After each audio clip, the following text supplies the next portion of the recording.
Polaris never moves. That's all you need to know, that we're not moving, that Polaris is in a fixed position in our sky and everything turns around it. What is it? I don't know. But the Georgia Guidestones, the hole in the Georgia Guidestones. Yep.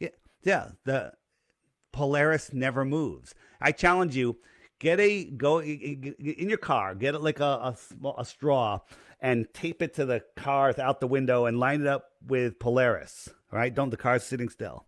Now drive down the road for 4 years. Okay. And look through that and tell me if Polaris is still there. Or because they can go east and come back to right where they started, or west, right? Follow this compass west. It always has to point towards the center, which is the north. Right. And it takes you right back to where you are. Billions of people have circumnavigated east and west, right? Nobody has circumnavigated south ever, right? East and west, billions. South, north, never happened. And that's because the earth is flat, right? Amelia Earhart, she went east or west, whatever direction she went. Just a big circle. Why does no one question this? Because it's too simple. It's right there in front of our faces, but we've been ball programmed. Because here's the crazy, these are the questions that pop in my head. How far does this wall firmament thing go? Is it because I just happened to watch Truman Show again about Truman Show? The 2 months ago. Okay. And other than the main stuff, you know what stuck out to me the most?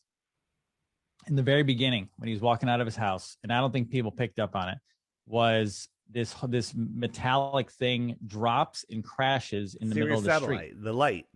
Yeah, and he goes out and he picks it up, and my wife and I are very awake. And so as it goes, I go, what did that just say? I backed it up, reversed it, and the light says Sirius on it. Yeah. North Star.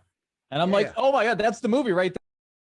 No, it just amazes me. Well, and I don't know, continue on and I'll ask you questions as we go. I mean, you asked me what was one of the things that convinced me. And one of them was, when I started looking into this, there was all these things about boats going over the horizon. I'm like, wait, boats go over the horizon. And then I saw these videos like, wait a minute, you zoom in and a boat that apparently went over the horizon comes back into view. Well, then it can't go over the horizon, because if it went over the horizon, you wouldn't be able to zoom it back into view. And then, so I went and I bought a $1,000 camera, a tripod, and I zoomed in on a buoy that should have been 60 feet under the curve, and I could see the buoy. And not only could I see the buoy, I could see the surface of the water beyond the buoy. These things are impossible on a ball. They tell us the radius of the Earth is just short of 4,000 miles.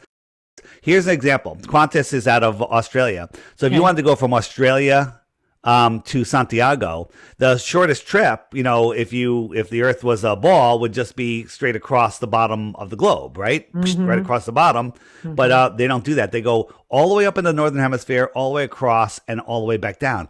Why do they do that? Right? And if you look at it on a flat Earth map, it's pretty much a straight line. Oh my God.